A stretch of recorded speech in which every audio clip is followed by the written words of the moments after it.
ಅಹಿಂದ ಚಳವಳಿಯ ನೇತೃತ್ವದಲ್ಲಿ ಇವತ್ತು ಏನು ಈ ನೀಟ್ ಪರೀಕ್ಷೆಯಲ್ಲಿ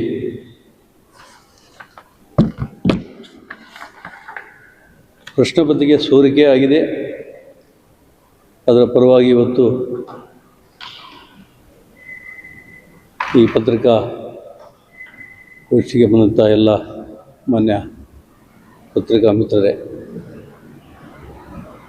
ನಮ್ಮ ಅಹಿಂದ ಚಳವಳಿಯ ರಾಜ್ಯ ಸಂಚಾಲಕರಾದ ಅಶೋಕ್ ಕುಮಾರ್ ಅವರೇ, ಇನ್ನೊಬ್ಬ ಜಿಲ್ಲಾ ಸಂಚಾಲಕರಾದ ವೆಂಕಟಸ್ವಾಮಣ್ಣವರೇ, ನಮ್ಮ ಹಿರಿಯ ಕಾಂಗ್ರೆಸ್ ಮುಖಂಡರು, ಬ್ಲಾಕ್ ಕಾಂಗ್ರೆಸ್ ಅಧ್ಯಕ್ಷರಾದಂಥ ಅಮನುಲ್ಲಣ್ಣವರೇ,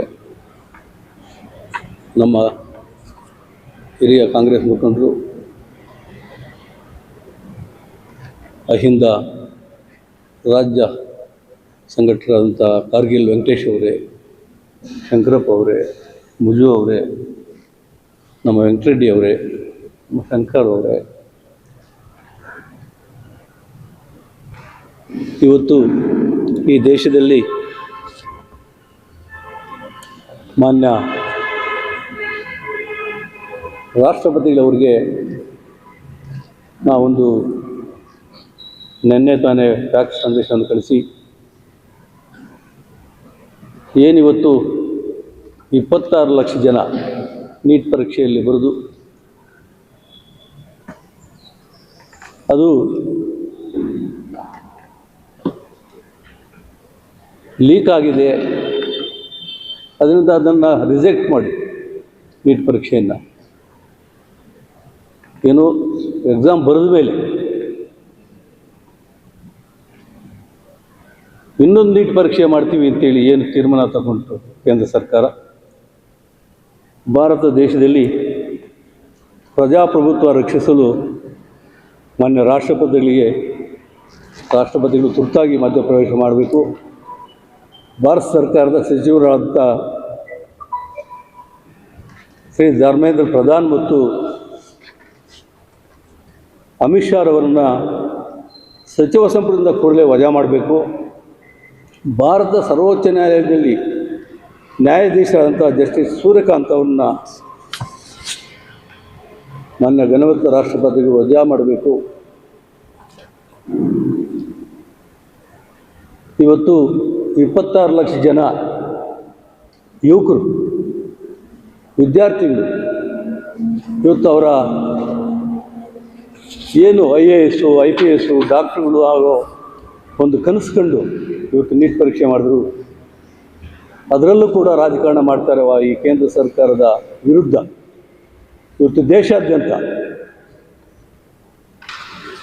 ವಿದ್ಯಾರ್ಥಿಗಳು, ಪೋಷಕರು, ಶಿಕ್ಷಣ ಪ್ರೇಮಿಗಳು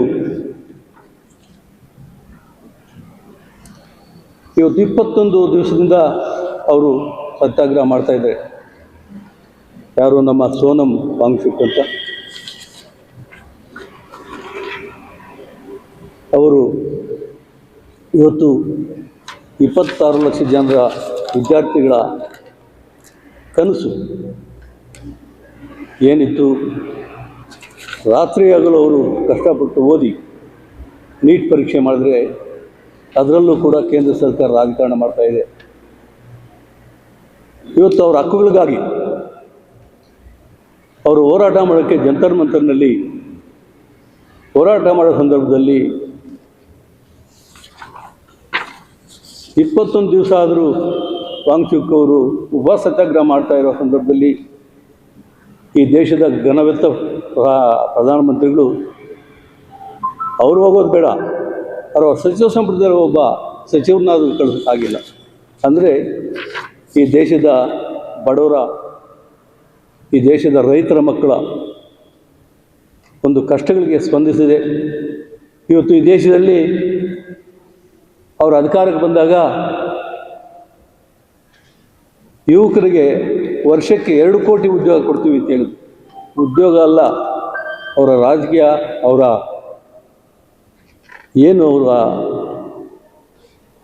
ದೌರ್ಜನ್ಯ ಇದೆ. ಇವತ್ತು ಈ ದೇಶದ ಜನ 21 ದಿವಸದಿಂದ ನೋಡ್ತಾ ಇದ್ದಾರೆ. ಯಾಕೆ ಶಿಕ್ಷಣ ಪ್ರೇಮಿಗಳು ಇವತ್ತು ಹೋರಾಟ ಮಾಡ್ತಾ ಇದ್ದಾರೆ ಜಂತರ್ ಮಂತರ್ನಲ್ಲಿ?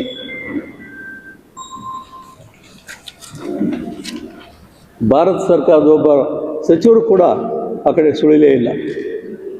ಇವತ್ತು ಮಕ್ಕಳ ಭವಿಷ್ಯಕ್ಕಾಗಿ ಅವರು 21 ದಿವಸದಿಂದ ಸತ್ಯಾಗ್ರಹ ಮಾಡ್ತಿರೋ ಸಂದರ್ಭದಲ್ಲಿ ಮೊನ್ನೆ 20ನೇ ತಾರೀಕು ಏನು ಲೋಕಸಭೆಯಲ್ಲಿ ಅದನ್ನು ಪ್ರಸ್ತಾಪ ಮಾಡೋಕ್ಕೆ ಹೋದಾಗ ಮಾನ್ಯ ವಿರೋಧ ಪಕ್ಷದ ನಾಯಕರು ರಾಹುಲ್ ಗಾಂಧಿ, ಪ್ರಿಯಾಂಕಾ ಗಾಂಧಿ, AICC ಅಧ್ಯಕ್ಷರಾದಂಥ ಮಲ್ಲಿಕಾರ್ಜುನ್ ಖರ್ಗೆ ಮೇಲೆ ಏನು ಇವರು ನ್ಯಾಯ ಕೇಳಕ್ಕೆ ಹೋಗಿದ್ದು, ಲೋಕಸಭೆಯಲ್ಲಿ ನಮಗೆ ಮಾತಾಡೋಕ್ಕೆ ಈ ಸಬ್ಜೆಕ್ಟ್ ತಗೊಳ್ಳಿ, ಮಕ್ಕಳ ಭವಿಷ್ಯ ಹಾಳಾಗ್ತಾ ಇದೆ ಅನ್ನೋ ಸಂದರ್ಭದಲ್ಲಿ ತಗೊಳ್ಳಿದ್ರೆ 5 ದಿವಸ ಇವತ್ತು ಲೋಕಸಭೆಯಲ್ಲಿ ಕಾರ್ಯಕಲಾಪಗಳು ನಿಂತೋಗಿದೆ. ಏನು ರಾಹುಲ್ ಗಾಂಧಿಯವರು, ಪ್ರಿಯಾಂಕಾ ಗಾಂಧಿಯವರು ಖರ್ಗೆ ಅವರು ನ್ಯಾಯ ಕೇಳೋಕ್ಕೆ ಅವರ ಮನೆ ಮುಂದುಗಡೆ ಧರಣಿ ಮಾಡುವಾಗ ಅವರ ನ್ಯಾಯ ಕೇಳುವ ಸಂದರ್ಭದಲ್ಲಿ ಅವನ್ನೆಲ್ಲ ಯಾವ ರೀತಿ ನಡೆಸ್ಕೊಂಡ್ರು ತಾವೆಲ್ಲ ನೋಡಿದ್ವಿ ಪತ್ರಿಕೆಗಳಲ್ಲಿ, ಮಾಧ್ಯಮಗಳಲ್ಲಿ. ಇದು ದುರದೃಷ್ಟಕರ. ವಿರೋಧ ಪಕ್ಷಗಳ ತುಳಿಯುವಂಥ ಕೆಲಸ ಮಾಡ್ತಾಯಿದ್ರಿ. ರಾಜಕೀಯ ಏನಾದರೂ ಮಾಡ್ಕೊಳ್ಳಿ, ನಮ್ಗೆ ರಾಜಕೀಯ ಬೇಡ. ಇವತ್ತು ವಿದ್ಯಾರ್ಥಿಗಳಿಗೆ, ವಿದ್ಯಾರ್ಥಿ ಪೋಷಕರಿಗೆ, ಪ್ರೇಮಿಗಳಿಗೆ, ಶಿಕ್ಷಣ ಪ್ರೇಮಿಗಳಿಗೆ ಇವತ್ತು ಯದ್ವಾ ನೀವು ಲಾಠಿ ಚಾರ್ಜ್ ಮಾಡಿ ಏನು ಗ್ಯಾಸ್ ಟ್ರೈನ್ ಬ್ಲಾಸ್ಟ್ ಮಾಡಿ ಇವತ್ತು 100 ಜನ ಗಾಯಗಳಾಗಿ ಅವರು ಆಸ್ಪತ್ರೆಗಳಲ್ಲಿದ್ದಾರೆ. ಯಾವ ಮಂತ್ರಿನೂ ಹಾಸ್ಪಿಟ್ಲಿಗೆ ಹೋಗಿಲ್ಲ. ವಿರೋಧ ಪಕ್ಷಗಳನ್ನ ಹತ್ತಿಕ್ಕೋ ಕೆಲಸ ಮೋದಿಯವರ ಸರ್ಕಾರ ಬಂದಾಗಿಂದ ನಡೀತಾ ಇದೆ. ಇವತ್ತು ರೈತರಿಗಾಗಲಿ, ವಿದ್ಯಾರ್ಥಿಗಳಿಗಾಗಲಿ ಏನು ಇವರ ಆಡಳಿತ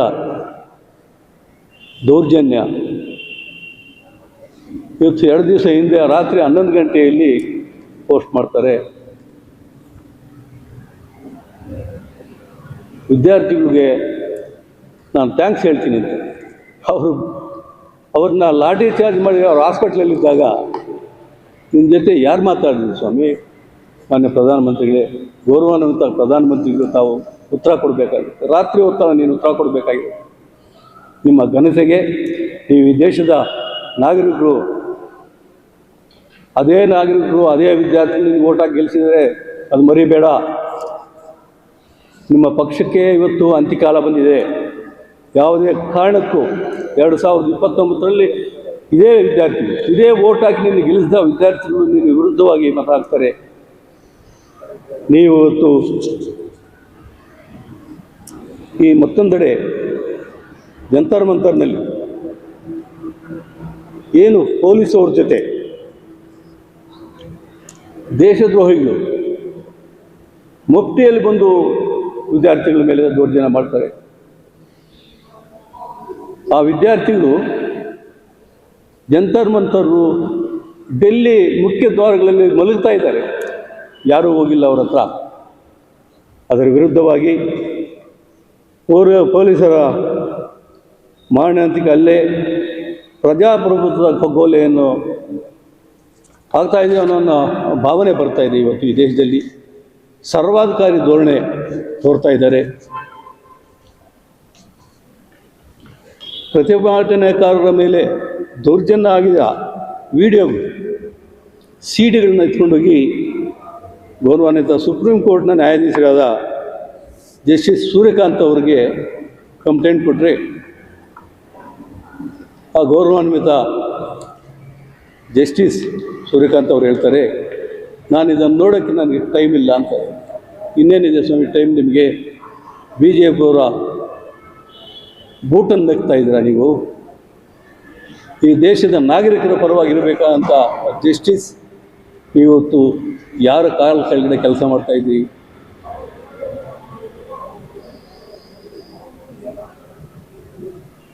ಅದೇ ನಮ್ಮ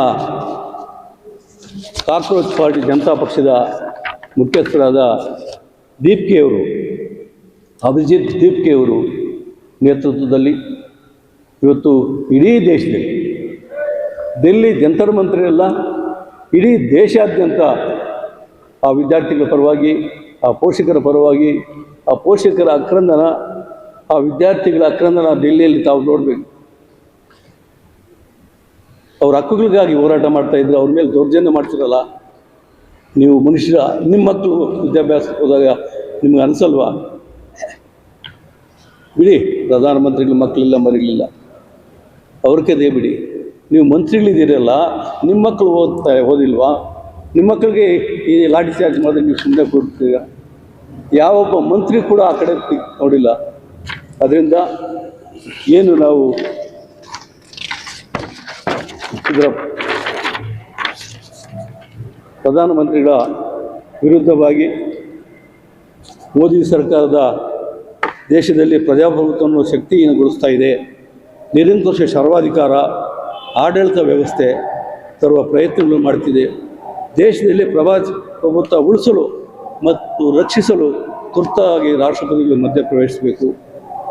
ಭಾರತ ಸರ್ಕಾರದ ಗೃಹ ಸಚಿವ ಅಮಿತ್ ಶಾ ಮತ್ತು ಶಿಕ್ಷಣ ಸಚಿವ ಧರ್ಮೇಂದ್ರ ಪ್ರಧಾನ್ ಅವರನ್ನು ಕೂಡಲೇ ಸಂಪುಟದಿಂದ ವಜಾ ಮಾಡಬೇಕು. ಅದೇ ರೀತಿ ಏನು ದಿನಾಂಕ 27/2026 ದೆಹಲಿಯಲ್ಲಿ ಪ್ರತಿಭಟನಾಕಾರರ ವಿರುದ್ಧ ಪೊಲೀಸರು, ನಕಲಿ ಪೊಲೀಸರು, ವೇಷಧಾರಿಗಳು ಮಾಡಿದ ಮಾರಣಾಂತಿಕ ಹಲ್ಲೆ, ದೌರ್ಜನ್ಯದ ಬಗ್ಗೆ ನ್ಯಾಯಾಂಗ ತನಿಖೆ ಮಾಡಿಸಬೇಕು. ದಿ ಜಡ್ಜಸ್ ಎನ್ಕ್ವೈರಿ ಆ್ಯಕ್ಟ್ 1968 ಕಾನೂನು ಅವಕಾಶಗಳು ಮತ್ತು ಪ್ರಕ್ರಿಯೆಗಳ ಮೂಲಕ ಸರ್ವೋಚ್ಚ ನ್ಯಾಯಾಲಯದ ಹಾಲಿ ನ್ಯಾಯಾಧೀಶ ಜಸ್ಟಿಸ್ ಸೂರ್ಯಕಾಂತ್ ರವರನ್ನು ವಜಾಗೊಳಿಸಬೇಕು. ಶಾಸನಬದ್ಧ ಮತ್ತು ಸ್ವಾತಂತ್ರ್ಯ ಸಮಸ್ಯೆಗಳಾದ ಮಕ್ಕಳ ಆಯೋಗ, ರಕ್ಷಣಾ ಆಯೋಗ, ಮಹಿಳಾ ಆಯೋಗ, ಮಾನವ ಹಕ್ಕುಗಳ ಆಯೋಗ ಇವುಗಳು ಪಕ್ಷಾತೀತವಾಗಿ ಮಾನವೀಯ ಸಂವೇದನೆಗಳೊಡನೆ ಕಾರ್ಯನಿರ್ವಹಿಸಬೇಕು ಅಂತ ಹೇಳ್ತಾ, ಈ ರಾಜ್ಯ ಅಹಿಂದ ಚಳವಳಿ ಇವತ್ತು ನೇರವಾಗಿ ರಾಷ್ಟ್ರಪತಿ ಭವನಕ್ಕೆ ನಿನ್ನೆ ಫ್ಯಾಕ್ಸ್ ಕಳಿಸೋದ್ರ ಮುಖಾಂತರ ಇದರ ಬಗ್ಗೆ ಕೂಲಂಕಷವಾಗಿ ತನಿಖೆ ಮಾಡಿ ವಿದ್ಯಾರ್ಥಿಗಳಿಗೆ, ವಿದ್ಯಾರ್ಥಿ ಪೋಷಕರಿಗೆ ಅನುಕೂಲವಾದ ರೀತಿಯಲ್ಲಿ ಗೌರವಾನ್ವಿತ ರಾಷ್ಟ್ರಪತಿಗಳು ಆದೇಶಿಸಬೇಕು ಅಂತ ಹೇಳ್ತಾ, ಇವತ್ತು ಮಾನ್ಯ ರಾಹುಲ್ ಗಾಂಧಿಯವರು ಇವತ್ತು ಪ್ರಧಾನಮಂತ್ರಿ ಮೋದಿ ಮನೆ ಮುಂದುಗಡೆ ಧರಣಿ ಮಾಡೋ ಸಂದರ್ಭದಲ್ಲಿ ವಿರೋಧ ಪಕ್ಷ ನಾಯಕರು ಅಂದರೆ ಡಿಫ್ಯಾಕ್ಟೋ PM ಇದ್ದಂಗೆ, ಪ್ರಧಾನಮಂತ್ರಿಗಳಿಗೆ ಈಕ್ವಲ್ ಸ್ಥಾನ ವಿರೋಧ ಪಕ್ಷದ ನಾಯಕರು. ಅಂಥವ್ರನ್ನ ಎಳೆದಾಡಿ ಅವರು ಮಕ್ಕದ ಮೇಲೆ ರಕ್ತ ಬರುವಂಗೆ ಮಾಡಿ ಇಷ್ಟು ಕ್ರೂರವಾಗಿ ನಡ್ಕೊಂತ ಈ ದೇಶದ ಪ್ರಧಾನಮಂತ್ರಿಗಳು, ಈ ದೇಶದ BJP ಆಡಳಿತ ವರ್ಗಕ್ಕೆ ಧಿಕ್ಕಾರವಿರಲಿ ಅಂತ ಹೇಳ್ತಾ, ಯಾಕೆ ನಾವು ನಮ್ಮ ಸ್ನೇಹಿತರು ಹೇಳ್ತಾ ಇದ್ವಿ, ನಾವು ನೇರವಾಗಿ ಜಂತರ್ ಮಂತರ್ಗೆ ಹೋಗೋಣ ಅಂತ, ನಮ್ಮ ಅಶೋಕಣ್ಣ. ಯಾಕಂದರೆ ಅಷ್ಟು ನೋವಾಗುತ್ತೆ ಆ ಮಕ್ಕಳು ನೋಡಿದ್ರೆ. ಬೀದಿಯಲ್ಲಿದ್ದಾರೆ, ಊಟ ಇಲ್ಲ, ಅನ್ನ ಇಲ್ಲ, ನಾವು ನಮ್ಮ ನ್ಯಾಯ ಸಿಗೋ ತನಕ ನಾವು ಇಲ್ಲಿಂದ ಕದಲಲ್ಲ ಅಂತ ಹೇಳ್ತಾರೆ ನೆನ್ನೆ ರಾಹುಲ್ ಗಾಂಧಿಗೆ. ಅದರಿಂದ ಈ ದೇಶದ ನಾಗರಿಕರು, ಈ ದೇಶದ ರೈತರು, ಈ ದೇಶದ ರೈತರ ಮಕ್ಕಳ ಪರವಾಗಿ ತಾವೆಲ್ಲ ದೇಶಾದ್ಯಂತ ಹೋರಾಟ ಮಾಡ್ತಾಯಿದ್ರಿ. ಆ ಹೋರಾಟಕ್ಕೆ ಜಯ ಸಿಗಲಿ. ಇದರ ಪರವಾಗಿ, ಮಕ್ಕಳ ಪರವಾಗಿ ನಾವು, ವಿದ್ಯಾರ್ಥಿಗಳ ಪರವಾಗಿ ನಾವು ಹೋರಾಟ ಮಾಡೋಕ್ಕೆ ರೆಡಿ ಇದ್ದೀವಿ ಅಹಿಂದ ಚಳವಳಿಯಿಂದ ಈ ರಾಜ್ಯಾದ್ಯಂತ ಅಂತ ಹೇಳ್ತಾ, ಇವತ್ತು ಆಲ್ರೆಡಿ ಎಲ್ಲ ಜಿಲ್ಲಾ ಕೇಂದ್ರಗಳಲ್ಲಿ ಅದರ ವಿದ್ಯಾರ್ಥಿಗಳ ಪರವಾಗಿ ಪ್ರೊಟೆಸ್ಟ್ ಮಾಡಬೇಕು ಅಂತೇಳಿ ತೀರ್ಮಾನ ತಗೊಂಡಿದ್ದೀವಿ ಅಹಿಂದ. ಇನ್ನು ಮುಂದೆ ನಮ್ಮ ರಾಜ್ಯ ಸಂಚಾಲಕರಾದ ಅಶೋಕ್ ಕುಮಾರ್ ಅವರು ಎರಡೇ ಏನಿವತ್ತು ಕರ್ನಾಟಕ ರಾಜ್ಯದ ಅಹಿಂದ ಚಳವಳಿ ಇಡೀ ರಾಜ್ಯದಲ್ಲಿ ಜನಪರವಾದಂಥ ಈ ರಾಷ್ಟ್ರದ ಬಹುಸಂಖ್ಯಾತರ ಪರವಾಗಿ ಏನು ಈ ರಾಷ್ಟ್ರದಲ್ಲಿ ಅಹಿಂದ ಸಮುದಾಯಗಳೇನಿದೆ ಆ ಎಲ್ಲ ಸಮುದಾಯಗಳ ಪರವಾಗಿ ಹೋರಾಟಗಳು ಮಾಡ್ಕೊಂಬರ್ತಾ ಇದೆ. ಬಂಧುಗಳೇ, ಸನ್ಮಾನ್ಯ ಮೋದಿಯವರ ಸರ್ಕಾರ ಈ ರಾಷ್ಟ್ರದಲ್ಲಿ ಬಂದಾಗ ತಮಗೆಲ್ರಿಗೂ ನೆನಪಿದೆ, ಮೋದಿಯವರ ಸರ್ಕಾರ ಬಂದಾಗ ಏನೋ ಒಂದು ಬದಲಾವಣೆ ಬರ್ತದೆ ಈ ರಾಷ್ಟ್ರದಲ್ಲಿ. ಮೋದಿಯವರು ಏನೋ ಮಾಡ್ತಾರೆ, ಯಾಕೆಂದರೆ ಅವ್ರು ಹೇಳಿದ್ರು ನಾನು ಚೌಕಿದಾರ್ ಅಂತ. ಆದರೆ ಕಳೆದ 12 ವರ್ಷಗಳಲ್ಲಿ ಒಂದೇ ಒಂದು ಪತ್ರಿಕಾಗೋಷ್ಠಿಯನ್ನು ಮಾಡದೇ ಇರುವಂಥ ಬಲಹೀನ ಪ್ರಧಾನಮಂತ್ರಿ ಈ ರಾಷ್ಟ್ರದಲ್ಲಿ, ಅದು ಇಂಥ ಇಡೀ ಪ್ರಪಂಚದಲ್ಲೇ ಅತ್ಯಂತ ಬಲಿಷ್ಠವಾದ ಪ್ರಜಾಪ್ರಭುತ್ವ ಇರುವಂಥ ಅತ್ಯಂತ ದೊಡ್ಡ ದೇಶದಲ್ಲಿ ಅತ್ಯಂತ ಬಲಹೀನ ಮುಖ್ಯ ಪ್ರಧಾನಮಂತ್ರಿಗಳಿದ್ದಾರೆ ಅಂದರೆ ಈ ರಾಷ್ಟ್ರದಲ್ಲಿ ನಮಗೆಲ್ಲ ಭಾಳ ನೋವಾಗ್ತದೆ. ವಿದೇಶದಲ್ಲಿ ಕೂಡ ಪತ್ರಕರ್ತರು ಕೇಳ್ತಾರೆ, ನೀವು ಯಾಕೆ ಪತ್ರಿಕಾ ಮಾಧ್ಯಮದಲ್ಲಿ ಮಾತಾಡಲ್ಲ ಅಂತ. ಅವರು ಎಲ್ಲೂ ಕೂಡ ಪತ್ರಿಕಾ ಮಾಧ್ಯಮದ ಪತ್ರಿಕಾ ಬಾಂಧವರ ಮುಂದೆ ಮಾತಾಡಿದ ಇತಿಹಾಸನೇ ಇಲ್ಲ. ಯಾಕಿದು? ಈ ರಾಷ್ಟ್ರದಲ್ಲಿ ಭಾಳ ದೊಡ್ಡ ನೀಟ್ ಹಗರಣ ಆಗ್ತದೆ, ನೀಟ್ ಪೇಪರ್ ಲೀಕ್ ಆಗ್ತದೆ. ಪ್ರಧಾನಮಂತ್ರಿಗಳು ಮನ್ ಕಿ ಬಾತ್ ಅಂತಾರೆ, ಪರೀಕ್ಷಾ ಪೇ ಚರ್ಚಾ ಅಂತಾರೆ, ಆದರೆ ಯಾಕೆ ಮಕ್ಕಳ ಬಗ್ಗೆ ಅವ್ರಿಗೆ ಕರುಣೆ ಬರಲಿಲ್ಲ? 21 ದಿನ ಮಕ್ಕಳು ಸಾಯ್ತಾರೆ. ನಮ್ಮ ಜಿಲ್ಲಾ ಸಂಚಾಲಕರು ವೆಂಕಟಸ್ವಾಮಿ ಅವ್ರ ಮಗಳು ಕೂಡ ನೀಟ್ ಎಕ್ಸಾಮ್ ಬರ್ತಿದ್ರು. ಪಾಪ ಮಗು ಎಷ್ಟು ಪ್ರಿಪೇರ್ ಆಗಿತ್ತು ನನಗೂ ಗೊತ್ತಿದೆ. ಅಷ್ಟು ಪ್ರಿಪೇರ್ ಆಗಿ ಎಕ್ಸಾಮ್ಗೆ ಹೋದಾಗ ನೀವು ಪೋಸ್ಟ್ಪೋನ್ ಇನ್ನೂ ಮತ್ತೆ ಎಕ್ಸಾಮ್ ಬರೀಬೇಕು, ಎಕ್ಸಾಮ್ ಬರೆದಾಗ ಅವ್ರ ಮನಸ್ಥಿತಿ ಹೇಗಿರ್ತದೆ? ಯಾಕೆಂದರೆ ಭಾಳ ಎಳೆ ಮಕ್ಕಳು ಅವರು, 15-16 ವರ್ಷದಲ್ಲಿ ನೀಟ್ 16ರಿಂದ 18 ವರ್ಷದಲ್ಲಿ ನೀಟ್ ಎಕ್ಸಾಮ್ ತೊಗೊಳ್ಳೋಂಥ ಮಕ್ಕಳ ಮನಸ್ಥಿತಿ ಆಗಿರ್ತದೆ. ಇದು ಅರ್ಥ ಆಗದೆ ಇರೋ ಒಬ್ಬ ಪ್ರಧಾನಮಂತ್ರಿ ಈ ರಾಷ್ಟ್ರದಲ್ಲಿ ಇದ್ದಾರೆ ಅಂದರೆ ಅವ್ರಿಗೆ ಅರ್ಥ ಆಗೋದಾದರೂ ಏನು? ಕೇವಲ ಅದಾನಿಯವ್ರಿಗೆ ಏರ್ಪೋರ್ಟ್ಗಳು ಬರ್ಕೊಡೋದು ಅರ್ಥ ಆಗುತ್ತಾ? ಅದಾನಿಯವ್ರಿಗೆ ಬಂದರುಗಳನ್ನ ಬರ್ಕೊಡೋದು ಅರ್ಥ ಆಗುತ್ತಾ? ಅಥವಾ ಅವ್ರದ್ದೇ ಆದಂಥ ಒಂದು ಏನು ಸೋಷಿಯಲ್ ನೆಟ್ವರ್ಕ್ ಇದೆ, ಅವರು ಇವತ್ತು ಸೋಷಿಯಲ್ ಮೀಡಿಯಾನ ಕೂಡ ಬೈತಾ ಇದ್ದಾರೆ. ಇವತ್ತು ವಾಟ್ಸಪ್ ಯೂನಿವರ್ಸಿಟಿ ಅವ್ರದ್ದೇನು ವಾಟ್ಸಪ್ ಯೂನಿವರ್ಸಿಟಿ RSS ಅವ್ರದ್ದು, ಆ ವಾಟ್ಸಪ್ ಇವಾಗ ನೋಡ್ತಾ ಇದ್ದೀನಿ 3 ದಿವಸದಿಂದ ಆಗ್ತಾ ಇದ್ದಾರೆ. ಏನೋ ಅಮೇರಿಕ ಅಧ್ಯಕ್ಷ ಚೀನಾಗೆ ಹೋಗ್ಬಿಟ್ರಂತೆ, ಚೀನಾ ಇಂಡಿಯಾ ಮೇಲೆ ಕುತಂತ್ರ ಅಂತೆ. ಇವರೆಲ್ಲ ಓಟ್ ಆಗ್ತಾ ಇದ್ದಾರೆ, ನಿಮ್ಗೆ ನೆನಪಿರ್ಲಿಲ್ವಾ ಇವರೆಲ್ಲ ದೇಶದ್ರೋಹಿಗಳು ಅಂತ? ಇವತ್ತು ಕೇವಲ ಒಂದು ಪ್ರೊಟೆಸ್ಟ್ ಮಾಡ್ತಾ ಇದ್ದಾರೆ ಒಂದು ಅನ್ಯಾಯದ ವಿರುದ್ಧವಾಗಿ ಅಂದ ತಕ್ಷಣ ಇಡೀ ಯುವ ಸಮುದಾಯ ಇವತ್ತು ನಿಮಗೆ ದೇಶದ್ರೋಹಿಗಳಾಗಿ ಕಾಣ್ತಾ ಇದೆ. ಅವ್ರಿಗೆ ಬೇರೆ ಬೇರೆ ದೇಶಗಳಿಂದ ದುಡ್ಡು ಬರ್ತಾ ಇದೆ. ಅಲ್ಲ, ಅದನ್ನು ನಂಬುವಂಥವ್ರು ಎಂಥ ಮೂರ್ಖರು? ಬೇರೆ ದೇಶದಿಂದ ಅವ್ರಿಗೆ ಹಣ ಹರಿದು ಬರ್ತಾ ಇದೆ ಅಂದರೆ ಅದು ನಿಮ್ಮ ಕಂಟ್ರೋಲಲ್ವ ಸ್ವಾಮಿ? Central government. ನೀವು ಬರೀ ಸುಳ್ಳು ಹೇಳ್ಕೊಂಡೇ ಅಧಿಕಾರದಲ್ಲಿರೋದು. ನೀವು ಸುಳ್ಳು ಹೇಳಿದ್ರೆ ಏನೋ ಸ್ವಿಸ್ ಬ್ಯಾಂಕಲ್ಲಿ ದುಡ್ಡಿದೆ ಅಂದರೆ ಇಲ್ಲಿವರೆಗೂ ಬರಲಿಲ್ಲ. ಇವತ್ತು ಹಸಿ ಸುಳ್ಳಲ್ವೇ? ನಿಮ್ಮದೇ ಮಂತ್ರಿಗಳು, ನಿಮ್ಮದೇ ವಿದೇಶಾಂಗ ಸಚಿವರು, ನಿಮ್ಮದೇ ಗೃಹ ಮಂತ್ರಿಗಳು, ಮತ್ತು ಅವರೆಲ್ಲ ಏನು ಮಾಡ್ತಾ ಇದ್ದಾರೆ? ನಿಮ್ಮ ವಾಟ್ಸಪ್ ಗ್ರೂಪ್ಗಳಲ್ಲಿ ನಿಮ್ಮವರೇ ಹರಿಬಿಡ್ತಾ ಇರೋದು. ಏನೋ ಆಗೋಗ್ಬಿಟ್ಟಿದೆ ಈ ದೇಶದಲ್ಲಿ. ಏನೋ ಚೀನಾದವರು ಷಡ್ಯಂತ್ರ ಮಾಡ್ತಾವ್ರು, ಅಮೇರಿಕಾದವರು ಕರ್ಕೊಂಬಂದು ನಮೋ ಟ್ರಂಪ್ ಅಂತ ಮಾಡಿದ್ದು ಯಾರು? ನಾವೇ ಮಾಡಿದ್ವಿ, ನಮಸ್ತೆ ಟ್ರಂಪ್ ಅಂತ. ಕೋಟ್ಯಾಂತರ ರೂಪಾಯಿ ದುಡ್ಡು ಖರ್ಚು ಮಾಡಿ ಲಕ್ಷಾಂತರ ಜನಗಳಿಗೆ ತೊಂದರೆ ಕೊಟ್ಟರಲ್ಲ ಅಲ್ಲಿ ಗುಜರಾತಲ್ಲಿ, ಅದನ್ನು ನಾವು ಮಾಡಿದ್ವಿ. ಇವತ್ತು ಇಡೀ ಪ್ರಜಾಪ್ರಭುತ್ವದಲ್ಲಿ ಸ್ವಾಯತ್ತ ಸಂಸ್ಥೆಗಳೇನಿದ್ದಾವೆ, CBI ಇರ್ಬೋದು, ED ಇರ್ಬೋದು, ಮಕ್ಕಳ ಆಯೋಗ ಇರ್ಬೋದು, ಮಾನವ ಹಕ್ಕುಗಳ ಆಯೋಗ ಇರ್ಬೋದು, ಈಗ ಎಲ್ಲವನ್ನು ಕೂಡ ನೀವು ಹಾಳುಗೆಡವಿದ್ದೀರಲ್ಲ, ಇದಕ್ಕೆ ಉತ್ತರ ಯಾರು ಕೊಡ್ತಾರೆ ಸ್ವಾಮಿ? ಮೋದಿಯವರು, ಅಮಿತ್ ಶಾ ಅವರು ಇವತ್ತು ಇಡೀ ರಾಷ್ಟ್ರದಲ್ಲಿ ಆ ಧರ್ಮೇಂದ್ರ ಪ್ರಧಾನವ್ರನ್ನ ಯಾಕೆ ಉಳಿಸ್ಕೋಬೇಕು ಅಂತ ಇಲ್ಲಿವರೆಗೂ ಅರ್ಥ ಆಗಲಿಲ್ಲ. ಮಾನ್ಯ ಲಾಲ್ ಬಹದ್ದೂರ್ ಶಾಸ್ತ್ರಿ ಅವರು ಎಲ್ಲೋ ಒಂದು ರೈಲು ಆಕ್ಸಿಡೆಂಟ್ ಆದರೆ ನಾನು ಜವಾಬ್ದಾರ ಅಂತ ನೈತಿಕವಾಗಿ ರಾಜೀನಾಮೆ ಕೊಡ್ತಾರೆ. ಆದರೆ ನೀವು ಇಷ್ಟು ದೊಡ್ಡ ಅನಾಹುತ ಆಗಿದೆ ಈ ದೇಶದಲ್ಲಿ, ರಾಜೀನಾಮೆ ಕೊಡೋದಿರಲಿ, ಅವ್ರು ಕರೆದು ಮಾತಾಡಲಿಕ್ಕೂ ನಿಮ್ಗೆ ಸೆನ್ಸ್ ಇಲ್ವಲ್ಲ? ಜಿರಳೆ ಪಕ್ಷ ಉಟ್ಕೊಟ್ಟಿದ್ದಾದ್ರೆ ಯಾಕೆ? ಅವರೇನು ಯಾರು ರಾಜಕಾರಣಿಗಳೆಲ್ಲ ಯುಕ್ರೇನ್ ಇವತ್ತು ಹೋರಾಟ ಮಾಡ್ತಾ ಇದ್ದಾರೆ, ಅವ್ರಿಗೆ ಯಾವ ರಾಜಕೀಯ ಪಕ್ಷದ ಜೊತೆನೂ ಸಂಬಂಧಗಳಿದೆ ಅಂತ ಹುಡುಗರವರು. ಆ ದೀಪ್ತಿ ಅವ್ರ ಪಾಪ ಎಲ್ಲೋ ಅಮೇರಿಕಾದಿಂದ ಹುಡುಗ. ಇವರು ಇದು ಕೋರ್ಟಲ್ಲಿ ಜಿರಳೆಗಳು ಅಂತ ಅಂದಿದ್ದಕ್ಕೆ ತಾನೇ ಪಕ್ಷ ಉಟ್ಕೊಂಡಿದ್ದು. ನೀವೇ ಅಂದಿದ್ದಕ್ಕೆ ಅವರಿಗೆ ರೋಷ ಬಂದಿದೆ. ಯಾಕೆಂದರೆ ಯುವಕರು ಕೂಡ ಎಷ್ಟು ದಿನ ತಿಳ್ಕೊಳ್ತಾರೆ ಈ ರಾಷ್ಟ್ರದಲ್ಲಿ? ನಮಗೂ ಕೂಡ ಅನಿಸ್ತಿತ್ತು, ಯಾಕೋ ಈ ಚಳವಳಿಗಳೇ ನಿಂತೋಯ್ತು ಈ ದೇಶದಲ್ಲಿ. ಯಾಕೆಂದರೆ ಭಾರತ ದೇಶಕ್ಕೆ ತನ್ನದೇ ಅಂತ ಇತಿಹಾಸ ಇದೆ. ಜಲಿಯನ್ ವಾಲಾಬಾಗು ಇವತ್ತು ಜಂತರ್ ಮಂತರ್ ನಡೆದಿದ್ದು ಏನು ವ್ಯತ್ಯಾಸ ಕಾಣ್ತಾ ಇದೆ ನನಗೆ? ಜಲಿಯನ್ ವಾಲಾಬಾಗಲ್ಲಿ ಡಯಾರು ಸೈನಿಕರು ನೇರವಾಗಿ ಕರ್ಕೊಂಬಂದರೆ ನೀವು ಗೂಂಡಾಗಳನ್ನು ಕಳಿಸಿದ್ದೀರಲ್ಲ, ಅಲ್ಲಿದ್ದಂಥವ್ರು ಯಾರಾದರೂ ಪೊಲೀಸ್ ಯೂನಿಫಾರ್ಮ್ ಇದೆಯಾ? ಮಿಲಿಟ್ರಿ ಯೂನಿಫಾರ್ಮ್ ಇದೆಯಾ? ಅವರು ಜೀನ್ಸ್ ಪ್ಯಾಂಟ್ ಹಾಕ್ಕೊಂಡಿದ್ದಾರೆ, ಟೀ ಶರ್ಟ್ಗಳು ಹಾಕ್ಕೊಂಡಿದ್ದಾರೆ, ದೊಣ್ಣೆಗಳು ಇಟ್ಕೊಂಡಿದ್ದಾರೆ, ಅದಕ್ಕೆ ಕಪ್ಪಣ ಇದೆ ಮುಂದ್ಗಡೆ.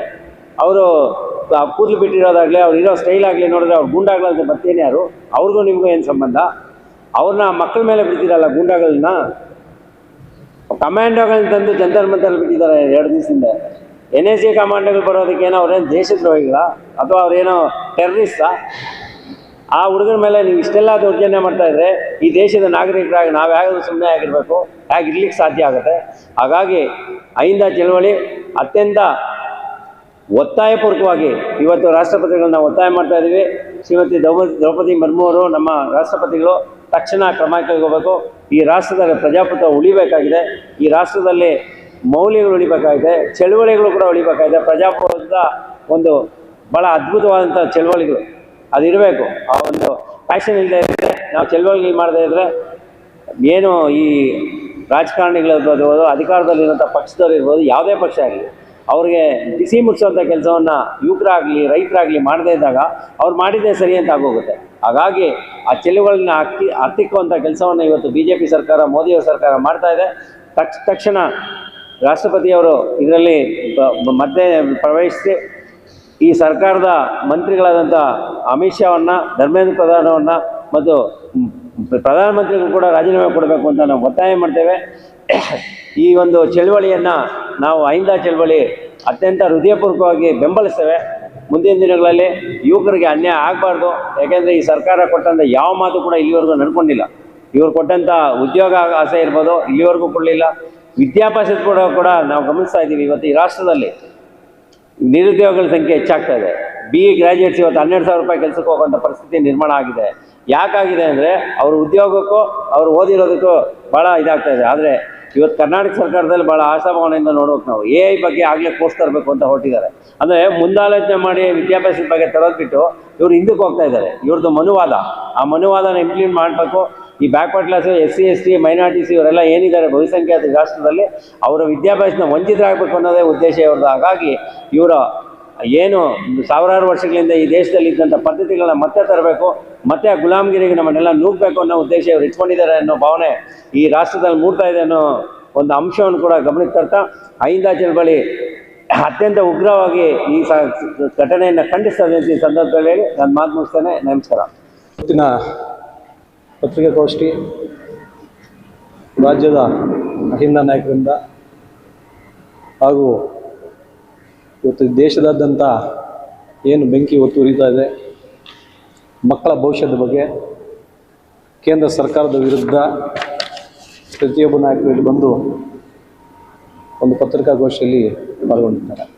ಈ ಪತ್ರಿಕಾಗೋಷ್ಠಿ ಬಂದಿರತಕ್ಕಂಥ ನಮ್ಮ ರಾಜ್ಯ ಅಹಿಂದ ನಾಯಕರಾದ ಅಶೋಕಣ್ಣವರೇ, ಹುಷಮಣ್ಣವರೇ, OBC ಅಧ್ಯಕ್ಷರಾದಂಥ ವೆಂಕಟೇಶ್ ಗೌಡ್ರೆ, ಬ್ಲಾಕ್ ಅಧ್ಯಕ್ಷ ಆಗಿರ್ತಂಥ ನಮ್ಮ ಅಮರಣ್ಣವರೇ, ಅಹಿಂದ ನಾಯಕರಾಗಿರ್ತಂಥ ನಮ್ಮ ರಾಜುರವರೇ, ವೆಂಕಟರೆಡ್ಡಿ ಅವರೇ, ಮಂಜುನಾಥ್ ಅವರೇ, ಚಲಪತಿ ಅವರೇ, ಜಯಂತಿ ಅವರೇ ಹಾಗೂ ಎಲ್ಲ ಪತ್ರಿಕಾ ಮಿತ್ರರೇ, ಈಗೆಲ್ಲ ಭಾಳ ಕೂಲಂಕುಷವಾಗಿ ನಮ್ಮ ಹಿರಿಯ ನಾಯಕರು ವೆಂಕಟೇಶ್ ಗೌಡರು ಭಾಳ ಕೂಲಂಕುಷವಾಗಿ ಇದರಲ್ಲಿ 5 ಪೇಜ್ ಇದೆ, ಒಂದು ಬಿಡದೆ ಕೂಡ ಪ್ರತಿಯೊಂದು ಅಂಶ ನೀವು ಹೇಳಿದ್ದಾರೆ. ಇದು ಹೇಳಿಲ್ಲ ಪ್ರತಿಯೊಂದು ಕೂಡ ಅಲ್ಲಿ ನಡೆದಿರ್ತಕ್ಕಂಥ ವಿಷಯ ಜಂತರ್ ಮಂತರ್. ಇಡೀ ದೇಶವ್ಯಾಪ್ತಿಯಿಂದ ಪ್ರತಿಯೊಬ್ಬರು ಬಂದು ಅಲ್ಲಿ ಬೆಂಬಲ ಕೊಡ್ತಾ ಇದ್ದಾರೆ. ಯಾಕೆ? ವಿದ್ಯಾರ್ಥಿಗಳ ಭವಿಷ್ಯತ್ತು. ಇಲ್ಲಿ ನೀವು ಇದ್ದೀರ, ನಾವಿದ್ದೀವಿ, ನಾವೆಲ್ಲ ಕೂಡ ಕಷ್ಟಪಟ್ಟು ಸಂಪಾದಿಸ್ತಕ್ಕಂಥ ಒಂದು ಆಸ್ತಿ ಆಗಿರ್ಬೋದು, ಅಂತಸ್ತು ಆಗಿರ್ಬೋದು, ಬಂಗಾರ ಬೆಳ್ಳಿ ಎಲ್ಲ ಕೂಡ ನಮ್ಮ ಮಕ್ಕಳಿಗೋಸ್ಕರ. ಆ ಮಕ್ಕಳ ಭವಿಷ್ಯವನ್ನು ಕಿತ್ಕೊಳ್ತಕ್ಕಂಥ ಕೆಲಸ ಮಾಡ್ತಾ ಇರೋದೇ ಕೇಂದ್ರ ಸರ್ಕಾರ. ಇವ್ರು ಎಷ್ಟು ಹತ್ರ ಗೌರವ ಘನತೆ ಉಳಿಸ್ಕೊಂಡಿದ್ದಾರೆ. ಕೊಟ್ಟಿದ್ದ ಮಾತೊಂದು, ನಡ್ಕೊಂಡಿರೋದೊಂದು. ಮೇ 3ರಂದು ನಡೆರ್ತಕ್ಕಂಥ ಏನು ನೀಟ್ ಪರೀಕ್ಷೆ ಇತ್ತು, ಅದು ಸೋರಿಕೆ ಆಗಿದೆ ಅಂತ ಹೇಳಿದ ತಕ್ಷಣ ಆತ್ಮಹತ್ಯೆ ಮಾಡ್ಕೊಂಡಂಥ ವಿದ್ಯಾರ್ಥಿಗಳ ಭವಿಷ್ಯತ್ತು. ಆ ನೀಟ್ ಪರೀಕ್ಷೆ ಬರೀಬೇಕಾದ್ರೆ PKG ಹಿಡಿದು LKG 1ನೇ ಕ್ಲಾಸಿಂದ ಹಿಡಿದು 10ನೇ ತರಗತಿ ಫಸ್ಟ್ PU ಅಂದರೆ ಸೆಕೆಂಡ್ PU ಆದಮೇಲೆ ಇದೆಲ್ಲ ಯಾವುದು ಲೆಕ್ಕಕ್ಕೆ ಇಲ್ಲ. ನೀನು ಏನು ನೀಟ್ ಎಕ್ಸಾಮ್ ಬರೀತೀಯ, 720 ಮಾರ್ಕ್ಸ್ಗೆ ಏನು ನೀಟ್ ಎಕ್ಸಾಮ್ ಬರೀತೀಯ, ಅದ್ರಲ್ಲಿ 450, 500, 700ವರೆಗೂ ನೀವು ಬರೆದಂಥ ವ್ಯಕ್ತಿ ಒಬ್ಬರಿಗೆ ಮಾತ್ರ ಅವಕಾಶ ಸಿಗುತ್ತೆ. ಅದರಲ್ಲಿ ಕ್ಯಾಟಗರೀಸ್ ಬೇರೆ ಇರುತ್ತೆ. ಇದನ್ನೆಲ್ಲ ನೋಡ್ಕೊಂತ ಜವಾಬ್ದಾರಿ NTAಗಿದೆಯಾ ಅಥವಾ ನಮ್ಮ ಕೇಂದ್ರ ಶಿಕ್ಷಣ ಸಚಿವರಾಗಿರ್ತಕ್ಕಂಥ ಧರ್ಮೇಂದ್ರ ಪ್ರಧಾನ್ ಅವ್ರಿಗಿದೆಯಾ ಅಥವಾ ಈ ದೇಶದ ರಕ್ಷಣೆ ಕೊಡದಿರ್ತಕ್ಕಂಥ ನಮ್ಮ ಅಮಿತ್ ಶಾ ಅವರು ಇವತ್ತೇನಲ್ಲಿ ಇಷ್ಟೆಲ್ಲ ರದ್ದಾಂತ ಆದರೂ ಕೂಡ ಅವ್ರ ಮೇಲೆ ಹಸುಗಾಯಿ ಮಾಡಿಸಿ, ಲಾಠಿ ಚಾರ್ಜ್ ಮಾಡಿಸಿ, ಹೆಣ್ಣು ಮಕ್ಕಳ ಮೇಲೆ ಗುಪ್ತಾಂಗಗಳೆಲ್ಲ ಲಾಠಿಯನ್ನು ಹೊಡೆದು ಇಷ್ಟು ರದ್ದಾಂತ ಮಾಡ್ತಾ ಇದ್ದೀರಾ ನೀವು? ನಿಮಗೆ ಕನಿಕರ ಇಲ್ವಾ ವಿದ್ಯಾರ್ಥಿಗಳ ಮೇಲೆ?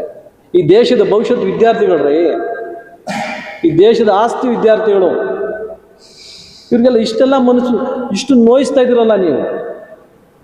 ಯಾಕೆ, ಏನು ಪಾಪ ಮಾಡೋದು? ಮನ್ ಕಿ ಬಾತ್ ಅಂತೇಳಿ ಇಡೀ ದೇಶದ ವಿದ್ಯಾರ್ಥಿಗಳೆಲ್ಲ ನಿಮ್ಮನ್ನು ಎತ್ತಿ ಹಿಡಿದ್ರು, ಕೈ ಹಿಡಿದ್ರು. ಸತತ 3ನೇ ಬಾರಿ ಪ್ರಧಾನ ಮಾಡಿದ್ದಕ್ಕೆ ನೀವು ಕೊಟ್ಟಿರ್ತಕ್ಕಂಥ ಗೌರವ, ಘನತೆ ಇದೊಂದೇ. ಇದೆಷ್ಟು ಮಾತ್ರ ಸರಿ, ಎಷ್ಟು ಮಾತ್ರ ನ್ಯಾಯ BJP ನಾಯಕರಿಗೆ? ಇಷ್ಟಾದರೂ ಕೂಡ ನಿನ್ನೆ ನಮ್ಮ ಮಾಜಿ ಸಂಸದರಾಗಿರ್ತಕ್ಕಂಥ ನಮ್ಮ ಜಯಸಿಂಹ ಹೇಳ್ತಾರೆ, ಇದು ಕಾಂಗ್ರೆಸ್ ಪಕ್ಷಕ್ಕಾಗಿದ್ರೆ ಸರಿ ಹೋಗ್ತಾ ಇತ್ತು, ಅದು ನಮ್ಮ BJP ಸರ್ಕಾರದಲ್ಲಾಗಿದೆ, ಅದನ್ನ ನಮ್ಮ ಮೋದಿಯವರು ಎಚ್ಚೆತ್ಕೊಂಡೆ. ನಿನಗೆ ಮಾನ, ಈ ಪತ್ರಿಕೆ ಮೂಲಕ ಹೇಳ್ತೀನಿ ನಾನು, ನಿಮಗೆ ಮಾನ ಮರ್ಯಾದೆ ಇದೆ ಪ್ರತಾಪ್ ಸಿಂಹ ಅವ್ರಿಗೆ, ಮಾನ ಮರ್ಯಾದೆ ಘನತೆ ಗೌರವ ಇದ್ದರೆ ಪ್ರತಾಪ್ ಸಿಂಹ ಅವರ ದಯವಿಟ್ಟು ಈ ಮಾತನ್ನು ಹಿಂದಕ್ಕೆ ತಗೊಳ್ಳಿ. ನೀವು ರಾಜ್ಯ ಸರ್ಕಾರ ಇರುವಾಗ ಕೇಂದ್ರ ಸರ್ಕಾರ ಆಗಿರ್ತಕ್ಕಂಥ ಹಗರಣಗಳು ಸಾವಿರಾರು, ನಿಮ್ಮ ನಾಯಕರಿಂದ ಮಾಡ್ತಕ್ಕಂಥ ಹಗರಣಗಳು ಸಾವಿರಾರು. ಇನ್ನೊಂದು ವಿಶೇಷ ಏನು ಗೊತ್ತಾ, ಇವತ್ತು ನಮ್ಮ ಕರ್ಮ, ಇವತ್ತು ದೇಶದ ಗೃಹ ಸಚಿವರಾಗಿದ್ದಾರಲ್ಲ, ಅದ್ರ ಮೇಲೆ ಎಷ್ಟು ಕ್ರಿಮಿನಲ್ ಕೇಸ್ಗಳಿದ್ದಾವೆ. ಇಂಥ ಒಬ್ಬ ವ್ಯಕ್ತಿ ಇವತ್ತು ಈ ದೇಶವನ್ನು ಆಳ್ತಕ್ಕಂಥ ಗೃಹ ಸಚಿವರು, ಅವ್ರ ಬಗ್ಗೆ ಮಾತಾಡೋದಕ್ಕೆ ನಾಚಿಕೆ ಆಗುತ್ತೆ. ಅಂದರೆ BJP ಸರ್ಕಾರ ಇದ್ರೆ ಏನು ಮಾಡ್ಬೋದು ಅಂತ ಹೇಳೋದು ಅವರು. ನಿಮ್ಮ ಸರ್ಕಾರದಲ್ಲಿ ಆಗಿರ್ತಕ್ಕಂಥ ಹಗರಣಗಳು ಎತ್ಕೊಂಡ್ರೆ, ಅನ್ಯಾಯ ಅಕ್ರಮಗಳು ಎತ್ಕೊಂಡ್ರೆ ನಮ್ದು ಝೀರೋ. ನಮ್ಮ ಸರ್ಕಾರ ಏನು ಮಾಡಿದೆ, ನಮ್ಮ ಕಾಂಗ್ರೆಸ್ ಪಕ್ಷ ಏನು ಮಾಡಿದೆ, ಸತತ 130 ವರ್ಷಗಳ ಇತಿಹಾಸ ಉಳ್ಳತಕ್ಕಂಥ ಕಾಂಗ್ರೆಸ್ ಪಕ್ಷ ಇವತ್ತು ಹೆಂಗೆ ನಡ್ಕೊಂತ ಇದನ್ನ ನಮ್ಮನ್ನು ನೋಡಿ ನೀವು ಕಲಿಬೇಕು. ನೀವು ಜಾಸ್ತಿ ಮುಂದೆ ಮಾತಾಡೋಕ್ಕೆ ಇಷ್ಟ ಇಲ್ಲ ನಮಗೆ. ಅಲ್ಲಾಗಿರ್ತ ಅನ್ಯಾಯಗಳ ಬಗ್ಗೆ ಫಸ್ಟು ನಮ್ಮ NTA ಏನಿದೆ, ನ್ಯಾಷನಲ್ ಟೆಸ್ಟಿಂಗ್ ಅಥಾರಿಟಿ ಮುಖ್ಯ ಸಚಿವರು ಏನಿದ್ದಾರೆ ಅವರನ್ನು ಸಸ್ಪೆಂಡ್ ಮಾಡಬೇಕು.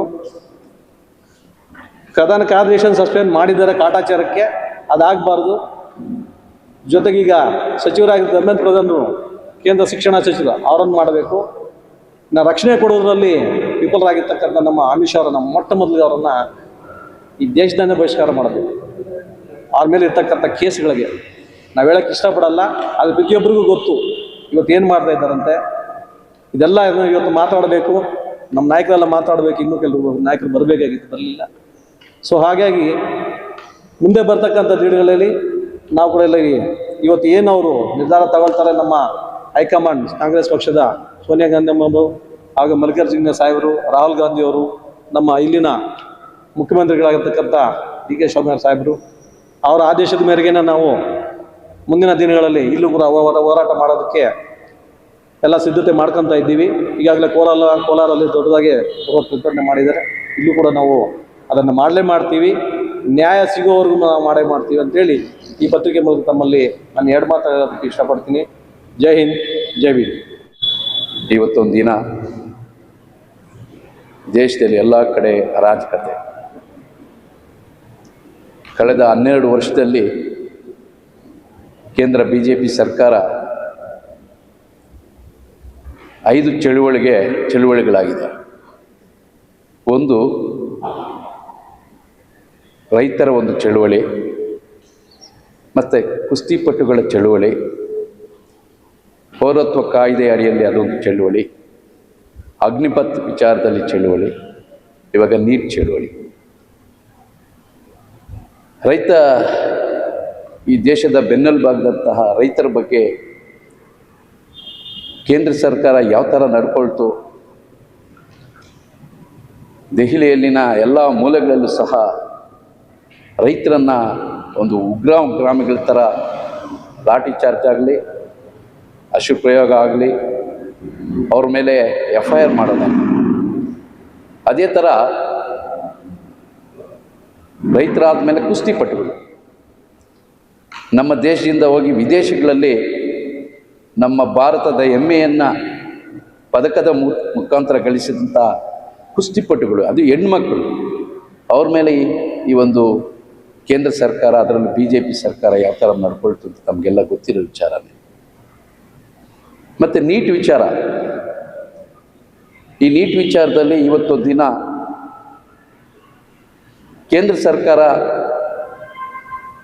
ಸ್ವಲ್ಪ ಮುಂಚೆ ಎಚ್ಚೆತ್ತುಕೊಂಡು ಎಲ್ಲಿ 12 ವರ್ಷ ಆಯಿತು ಬಿ ಜೆ ಪಿ ಸರ್ಕಾರ, 12 ವರ್ಷದಲ್ಲಿ 152 ಸರ್ತಿ ಪ್ರಶ್ನೆ ಪತ್ರಿಕೆ ಸೋರಿಕೆ ಆಗಿದೆ. ಈ ಒಂದು ನೀಟ್ ಎಕ್ಸಾಮ್ ಬರೆಯೋರು ಆಲ್ಮೋಸ್ಟ್ ಆಲ್ ಮಧ್ಯಮ ವರ್ಗ ಮತ್ತು ದುರ್ಬಲ ವರ್ಗ, ಬಡ ಜನಾಂಗ. ಒಂದು ಸರ್ತಿ ನೀಟಲ್ಲಿ ಅವ್ರಿಗೆ ಎಲ್ಲೋ ಒಂದು ಕಡೆ ಎಜುಕೇಷನ್ ವಿದ್ಯಾಭ್ಯಾಸ ಹಿನ್ನಡೆ ಆದರೆ ಅವ್ರ ಮನಸ್ಥಿತಿ ಯಾವ ಥರ ಇರುತ್ತೆ. ಅದರಿಂದನೇ ಇವತ್ತು 21 ಜನ ಸೂಸೈಡ್ ಅಟೆಂಪ್ಟ್ಗೆ ಇದಾಗಿದ್ದಾರೆ. ಎಲ್ಲ ಕಡೆ ಸಹ ರೈತರು ಅವ್ರಿಗೆ ಮುಖ್ಯವಾಗಿ ಬೆಂಬಲವಾಗಿ ನಮ್ಮ ಭಾರತ ಕಾಂಗ್ರೆಸ್ ಪಕ್ಷ ರಾಹುಲ್ ಗಾಂಧಿ ಮತ್ತು ಮಲ್ಲಿಕಾರ್ಜುನ್ ಅವರ ನೇತೃತ್ವದಲ್ಲಿ, ಪ್ರಿಯಾಂಕಾ ಗಾಂಧಿ ನೇತೃತ್ವದಲ್ಲಿ ಸಹ ಅವ್ರಿಗೆ ಬೆಂಬಲವಾಗಿ ನಿಂತಿದೆ. ಈ ಒಂದು ನೀಟ್ ಪರೀಕ್ಷೆಯನ್ನು ಎಲ್ಲಿ ಹೆಚ್ಚು ಕಮ್ಮಿ ಆಯಿತು, ಸೋರಿಕೆ ಆಯಿತು, ಅದಕ್ಕೆ ಕಾರಣಕರ್ತರು ಯಾರು, ಎಜುಕೇಷನ್ ಮಿನಿಸ್ಟರ್ ಯಾರಿದ್ದಾರೆ ಅವರನ್ನು ಫಸ್ಟ್ ರಿಸೈನ್ ಮಾಡಬೇಕು, ರಾಜೀನಾಮೆ ಕೊಡಬೇಕು. ಮತ್ತು ಯಾರು ಸಂತ್ರಸ್ತರು ಇದ್ದಾರೋ ಅವ್ರಿಗೆ 1 ಕೋಟಿ ರೂಪಾಯಿ ಪರಿಹಾರ ಕೊಡಬೇಕು. ಎಲ್ಲಿ ಇದನ್ನು ಸೋರಿಕೆ ಆಯಿತು ಅಂಥವ್ರ ಮೇಲೆ ಕಠಿಣವಾದ ಒಂದು ಶಿಕ್ಷೆ ಆಗಬೇಕು. ಯಾಕಂದರೆ ಪ್ರಜಾತಂತ್ರ ವ್ಯವಸ್ಥೆಯಲ್ಲಿ 140 ಕೋಟಿ ಜನಸಂಖ್ಯೆ ಇರುವ ಈ ಭಾರತ ದೇಶ ಎಲ್ಲ ಆಡಳಿತಾತ್ಮಕ ವಿಚಾರಗಳಲ್ಲಿ ಸ್ವಲ್ಪ ಮೇಲ್ಗೈ ಸಾಧಿಸಬೇಕಾದ್ರೆ ಇವರು ಮೊದಲೇ ಏನು ಎಕ್ಸ್ ಖಾತೆಗಳಲ್ಲಿ ಈ ಭಾರತ ದೇಶದ ಯುವಕರು ಉಜ್ವಲ ಭವಿಷ್ಯ, ಈ ಒಂದು ಯುವಕರನ್ನು ನಾವು ಗೌರವಿಸ್ತೇವೆ, ಯುವಕರ ಪರವಾಗಿ ಅವರ ಭವಿಷ್ಯಕ್ಕಾಗಿ ನಾವು ಇದ್ದೀವಿ ಅಂತ ಏನು ಹೇಳ್ತಾರೋ ಅದನ್ನು ಮಾತುಕತೆಯಲ್ಲೆಲ್ಲ ಪ್ರಾಕ್ಟಿಕಲ್ ತೋರಿಸ್ಬೇಕಾಗತ್ತೆ. ಈ ಒಂದು ನೀಟ್ ಹಗರಣ ಏನೇನು ಆಗ್ತಾ ಇದೆ ತಮಗೆಲ್ಲರೂ ಗೊತ್ತಿರೋ ವಿಚಾರ.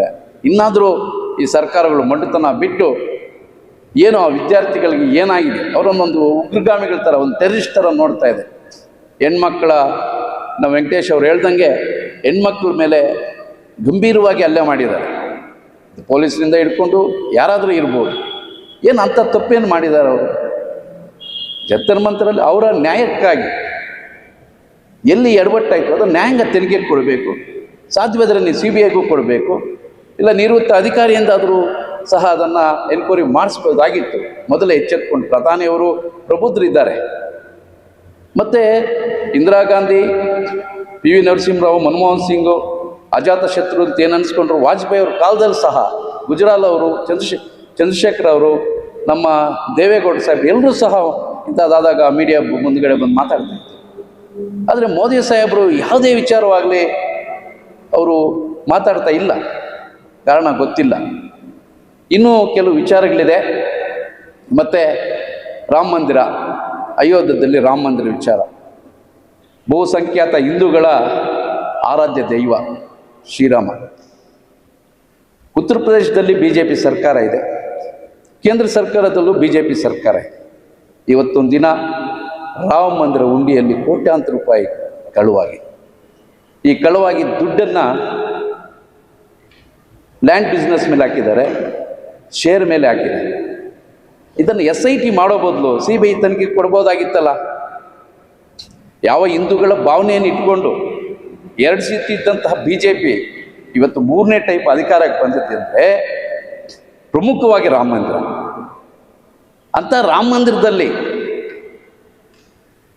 ಇವತ್ತೇನಾಗಿದೆ ಅಂದರೆ ಕಳುವಾಗಿದೆ. ಅದರ ಬಗ್ಗೆ SIT ತನಿಖೆ ಕೊಟ್ಟಿದ್ದಾರೆ. ಅದರಲ್ಲಿರೋರೆಲ್ಲ ಆಲ್ಮೋಸ್ಟ್ ಆಲು ಕೇಂದ್ರ ಸರ್ಕಾರ ಯಾರು ನೇಮಿಸಿರ್ತಾರೋ ಅವರೇ. ಇದೆಲ್ಲ ಒಂದಲ್ಲ, ಎರಡಲ್ಲ, ಮೂರಲ್ಲ, ಸುಮಾರು ಹಗರಣಗಳು. ಈ ಹಗರಣಗಳಿಂದ ಇವತ್ತೊಂದು ದಿನ ದೇಶಾದ್ಯಂತ CJP ಇರ್ಬೋದು, ಆಮ್ ಆದ್ಮಿ ಇರ್ಬೋದು, SP ಇರ್ಬೋದು, ಎಲ್ಲ ಇಂಡಿಯಾ ಈ ಥರ ಪಕ್ಷಗಳು ಇವತ್ತು ವಿದ್ಯಾರ್ಥಿಗಳ ಪರವಾಗಿದ್ದಾರೆ. ಈ ಹಗರಣಗಳಿಗೆ ಇನ್ಮೇಲೆ ನಡೆಯಕ್ಕೆ ಆಸ್ಪದ ಕೊಡಲ್ಲ. ಎಲ್ಲಿ ನೋಡಿದ್ರು ದೇಶದಲ್ಲಿ ಅರಾಜಕತೆ ಇದೆ. ಇನ್ನು ಮುಂದೆ ಆದರೂ ಎಚ್ಚೆತ್ತುಕೊಂಡು ಯಾರು ಅದನ್ನು ಮಾಡಿದಾರೋ ಅವ್ರ ಮೇಲೆ ಕಠಿಣವಾದ ಕ್ರಮ ತಗೊಂಡ್ರೆ ಈ ಒಂದು ಪ್ರಭುತ್ವತೆ ಅವ್ರಿಗೆ ಉಳಿಯತ್ತೆ ಅಂತ ಹೇಳ್ತಾ, ಇವತ್ತೊಂದು ದಿನ ನಮ್ಮ ಅಹಿಂದ ಏನು ಮೊನ್ನೆ ಸಿದ್ದರಾಮಯ್ಯನವರ ಒಂದು ನೇತೃತ್ವದಲ್ಲಿ ಸುಮಾರು ವರ್ಷಗಳಿಂದ ಅಹಿಂದ ನಾವು ಮಾಡ್ಕೊಂಡು ಬರ್ತಾಯಿದ್ವಿ. ಅಲ್ಪಸಂಖ್ಯಾತರು, ಹಿಂದುಳಿದವರು, ದಲಿತರು ಎಲ್ಲ ಸೇರಿಕೊಂಡು ಎಲ್ಲ ಕಡೆ ದಲಿತ ಸಮಾವೇಶಗಳನ್ನು ಅಹಿಂದ ಮಾಡ್ಕೊಂಡು ಬಂದು, ಇದು ಸಹ ಈ ಒಂದು ಅಹಿಂದ ವತಿಯಿಂದ ಒಂದು ಪತ್ರಿಕೆ ಮಾಧ್ಯಮದ ಮುಂದುಗಡೆ ಮಾತಾಡಬೇಕು. ಈ ನೀಟ್ ಏನು ವಿದ್ಯಾರ್ಥಿಗಳ ಮೇಲೆ ಏನು ಹಲ್ಲೆ ಆಗಿದೆ ಅದನ್ನು ಖಂಡಿಸಬೇಕು ಅಂತ ಇವತ್ತೊಂದು ದಿನ ನಮ್ಮ ವೆಂಕಟೇಶ್ ಗೌಡರು, ನಮ್ಮ ಅಶೋಕಣ್ಣ, ನಮ್ಮ ಕಾರ್ಗಿಲ್ ವೆಂಕಟೇಶ್ ಅವರು ಮತ್ತು ಇತರ ಎಲ್ಲರೂ ಸಹ, ನಮ್ಮ ಅಮಾನವಲ್ ನಮ್ಮ ಅಧ್ಯಕ್ಷರು ಎಲ್ಲರೂ ಸೇರಿಕೊಂಡು ಈ ಒಂದು ಪತ್ರಿಕೆ ಗೋಷ್ಠಿಗೆ ಸಾಕ್ಷಿಯಾಗಿದ್ದಾರೆ. ನಾನು ಸಹ ಇಲ್ಲೊಂದು ಕೆಲವು ಮಾತುಗಳು ಸರ್ಕಾರದ ಏನು ಇದೆ ಅದನ್ನು ಖಂಡಿಸಿ ಈ ಒಂದು ಪತ್ರಿಕಾಗೋಷ್ಠಿಗೆ ವಿರಾಮ ಕೊಡ್ತೀನಿ. ಜೈ ಹಿಂದ್, ಜೈ ಭಾರತ್.